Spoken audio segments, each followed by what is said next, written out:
একটা file ready করতে যে পরিমাণ কষ্ট মেঘনপুর জনপদের জনগণের হয়েছে সেটা যারা করেছে তারাই জানেন না আপনারা? আমরা কোনো রোহিঙ্গা বুড়ার করার পক্ষে নয়।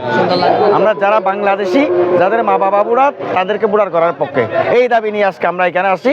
আজকে অসংখ্য জনগণ আমাদের এখানে। তো এখানে অনেকেই শতভাগ ডকুমেন্টপত্র সাবমিট করার পরেও দেওয়ার পরেও অনেকভাবে ছোটোখাটো ভুলের কারণে ভোটাধিকার থেকে বঞ্চিত হচ্ছে।